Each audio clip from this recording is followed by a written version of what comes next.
My own jokes are funny, man. Why are you so scared of bees? Yeah, I don't know. I once upon a time I stepped in a bee, and then like I jumped up with my other feet because it really hurt it, and then the feet that I could still stand on, I stepped in another bee. So both of my feet really hurt, and then I had to sit. I had to sit down and I had both of my legs in the air, and I was like, oh, this hurts. And then like I had 2 really big red spots. I was pretty young back then. I was like 11 or 12, and since then, man, I've been pretty paranoid. I told you this story once, right? When I was at an open air restaurant in Germany, Cologne, and it was like completely packed. There were a lot of people. And there was a bee coming in, and I suddenly stood up, like I somehow, how do you say that, like wrangled myself out of the seat because it was pretty hard to get out. Yeah, and then like some people looked at me and they didn't see it, and they thought like, wow, that guy's weird. And I just pretended like my nose was bleeding, you know, it's no biggie, no biggie. And then pretended like your nose was bleeding? Yeah, that's the Dutch expression, you know, like you just pretend that nothing is happening, but you know something was happening, but you just like, okay, they're looking at me, but I don't realize it. And then I sit down, and 45 seconds later, the bee comes again. I was like, man, I can't stand up again. All these people are going to think that I'm a lunatic. So I just like try to lean back, you know, as far as possible. And then I see this bee coming really close to my nose. So I just completely freak out, and I like roll over and almost trip over the table. And everybody like starts looking at me. Like literally like 75 people were just staring at me. And I was like, sorry guys, I'm really afraid of bees. And all these Germans were like scratching their head. Half the people didn't understand me anyway. Man, me and bees doesn't work out. Funny. You know, I got attacked by bees when I was a little kid. Yeah, you told me that. I was sitting on the front steps to my house, and I was eating a grape popsicle. And I'm just sitting there eating my popsicle like a happy little guy. I've got my little bowl cut, haircut, and I'm just kind of bobbing around. My little hair's kind of bouncing. And then I hear the buzzing. Bzzz, but it was not just a single buzz. It was like a freaking...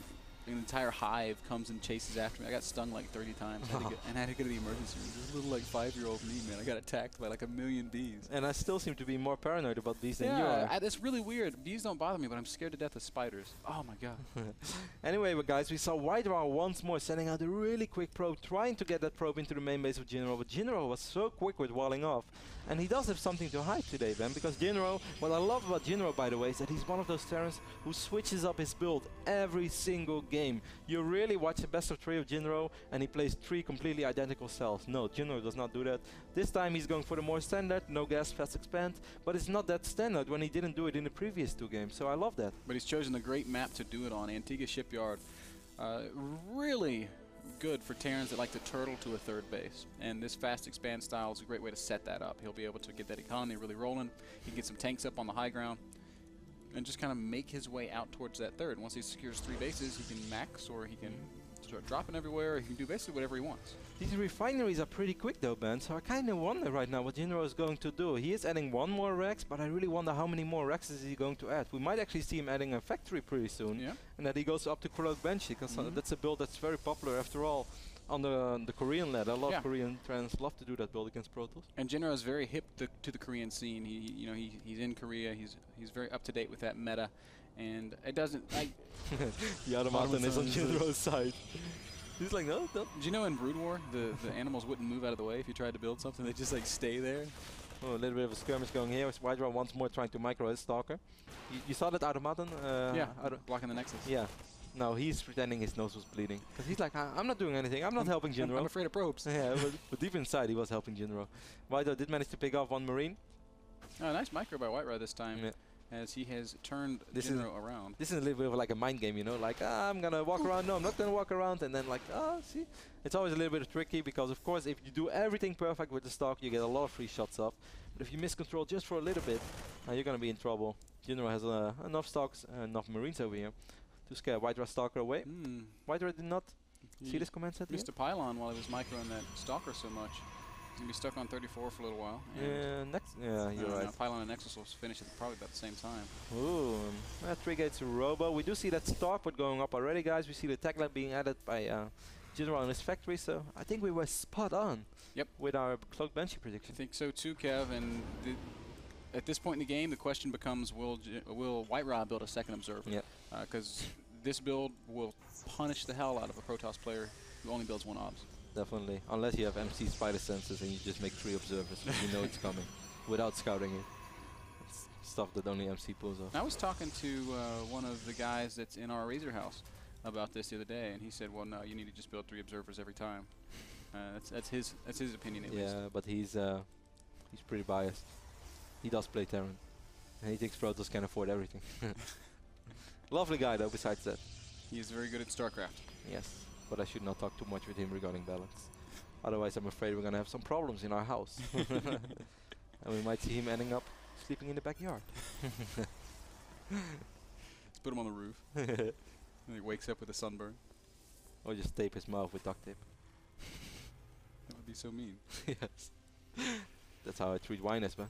Cloak is about halfway done for Jinro, so if there wasn't total confirmation previously, we now know for sure that we will be seeing some Cloak Banshees. White Raw going straight to Twilight Council. Yeah, maybe he's going to try to play the same way as he did on Ohana, because it worked out very well. However, on this map it's a lot harder to attack a potential third base from Jinro like it is on Ohana. As we can see, he has to walk up this ramp, or he has to go over here. Just in general, it's a lot easier for Jinro to position himself a lot better. Good news for White Raw, he has made a second observer, so this he's scouting the Cloak Banshees with his first one. His second one will be able to position itself in such a way that hopefully he doesn't take too much damage. And so this is a nice opening. Really for both players, because Jinro's not overly invested in this Banshee. I mean, that's okay. We do see White Raw with a healthy worker lead, though. He's at 45 probes right now against the 33 SCVs from Jinro. Jinro was supply blocked for a little bit as well, but he already managed to build the depot in time. I love White Raw's base design, by the way. I love this with all the pylons in the middle, creating a little pylon wall. He will never have a mitosis fighter. Banshee runs into some stalkers and an observer, so that initial harass going to be completely thwarted. Yeah, perfect by White Raw. That's exactly what he needed. Feels so good when you don't take a single, when a Banshee doesn't even get a single shot off. And Jinro wants to get a shot off, even if it's a random shot. Like, come on, Jinro, just shoot a pylon one time. I know you want to do it. Instead, he's just going to use that Banshee to scout. Sees everything that's going on in White Raw's base, and curious to see how he chooses to react. He's getting siege mode and making more Banshees. Yeah, I think this might actually be a two-base play from Jinro, because he keeps supply blocking himself as well, which is a little bit sloppy. Like, not for huge amounts of times, but still, every now and then it's a little bit of a waste. Starts focusing a similar radar though. It's always annoying to pick off probes that actually mine gas, because of course they will be invincible whenever they are inside the assimilator. And he only picks off one probe. Only one kill on that Banshee. There is a second Banshee trying to poke up into the bottom of the main base, but again, Stalker's an observer in a good spot, so. Ooh. I like that by White Raw, getting one cannon. Jinro's still gonna try to go for it, picks off one probe, but that's pretty much it. And so far so good for Alexi. He's got that Templar Archives down already, so he could start building Archons. He hasn't started that Storm research. He's got the money for it. There it is. Jinro is really careful with his Banshee. Did he lose the other Banshee? No, he did not. But where is it, man? I don't know. It's at the bottom of the map. Maybe that's the third. I have no idea. Oh, it was all the way in the right top side, so it actually disappeared from the minimap. Sorry, guys. But now it's back. Ooh. Templar feedback. No. Oh, he might actually end up killing a High Templar. That was awesome. Nah, smart move by White Raw, morphing it into an Archon. I like that. And now the Banshee is being tracked by this observer. Probably, maybe, no. He's gonna get away. So. Both Banshees get away. Really nice control by Jinro. Despite not killing all that much, he's been very, very careful with his Banshees, and that deserves some creds as well. Yeah, but unfortunately, I think this Banshee might be trapped. It's got the observer nipping at its heels, and a cannon below it, and a Stalker's waiting down to the right of it. So it's going to be very hard for him to get out of there. White Raw takes a third. Yeah, interesting. And Jinro just scanned here. I'm not sure if he actually picked up an observer or not. I don't think he did, so that was kind of a random scan. Third CC down for Jinro as well, just kind of using these Banshees for map control. That surprised me a little bit, because I really felt that this was shaping up to be a two-base play from Jinro, something he did on Ohana against MC. But he's actually going for that third base, as you pointed out. I'm not sure if he scouted the one of MC yet. No, he did not. Banshee's going to come into the main once more. This time there's no observer with these Stalkers. There's a cannon finishing up, though, and if Jinro's not paying attention...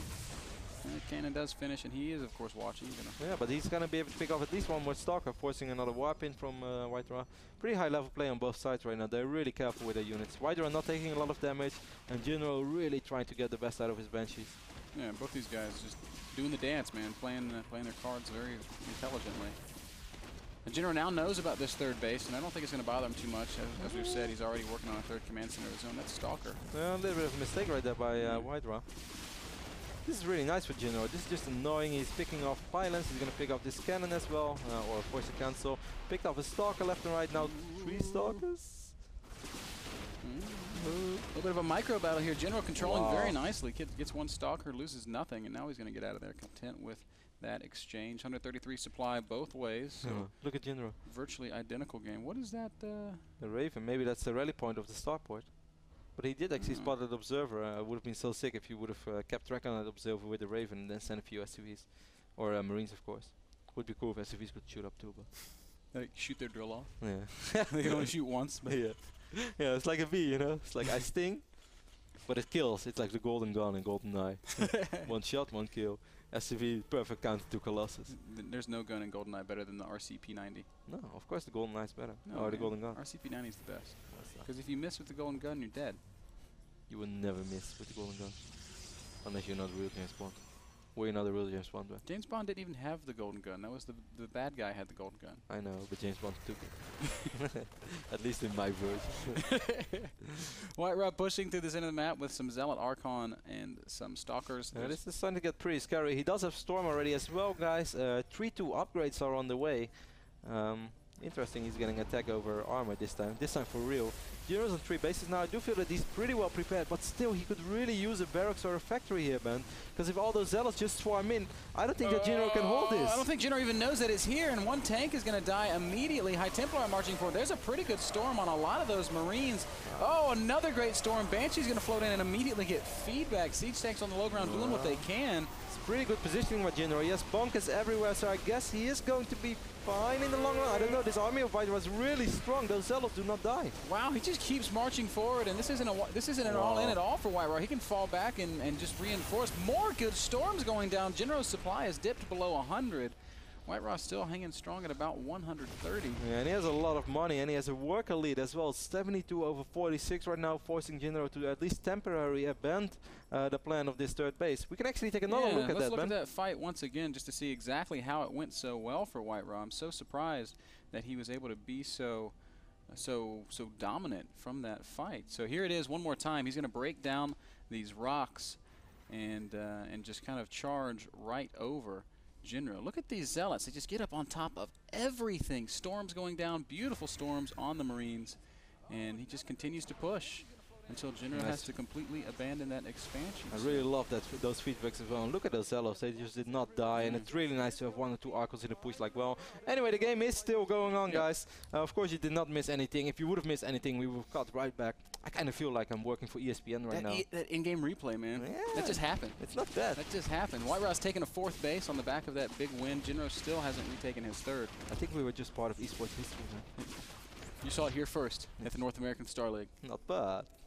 Can I pull a not bad face? How about that, Frodan? You guys got to one-up us on Wednesday. One bench if Jinro is still here, it's still trapped. Jinro is trying to save some time for himself. Supply-wise, it's pretty close. Army supply-wise, Jinro even has a small lead. But those upgrades for White Raw, they're going to get out of control. He's going to have 3-3, and he's even working on his shields already. He's getting the 4th base over here on the right side of the map.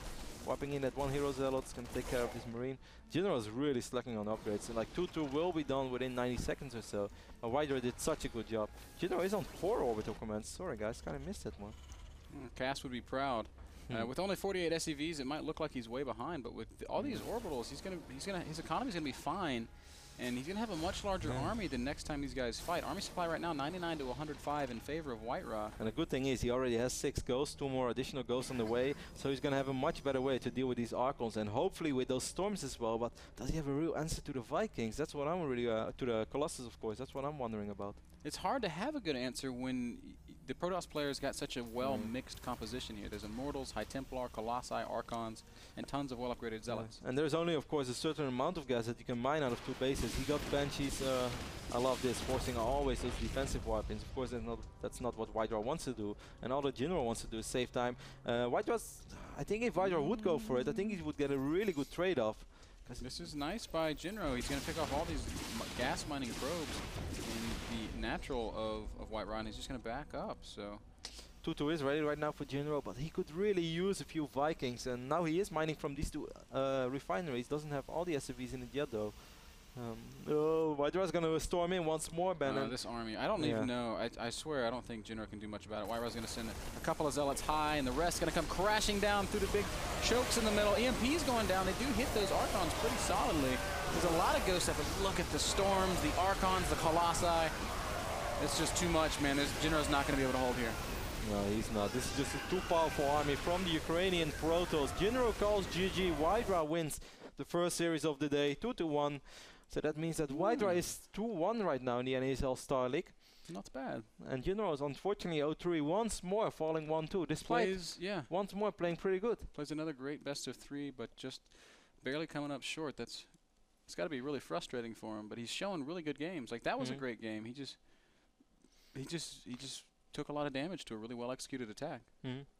Good timing, good upgrades by Wydra, but I still feel like those zealots, they are really scary, of course. And if you fight them, like in that phase of the game, Terran cannot fight an army like that.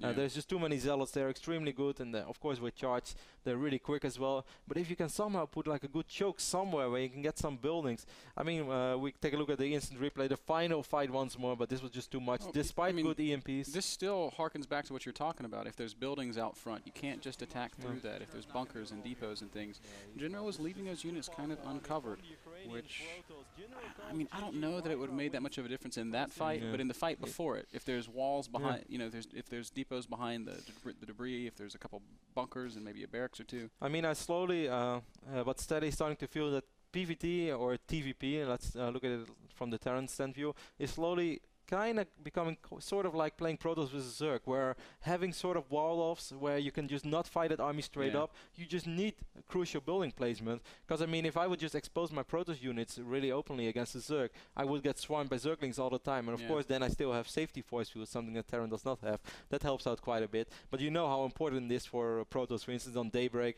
how to get proper walls against Zerg, and I'm starting to feel that it's just as important for Terrans against Protoss, because in that phase of the game, Zealots are so incredibly strong that you kind of need that. Otherwise, you're just making it really hard on yourself. Exactly right. And okay, I'm going to ask you something, and I know what you're going to say, but I still, it's always on my mind. It's always on my mind. Why aren't Terran players mixing in a couple Hellions?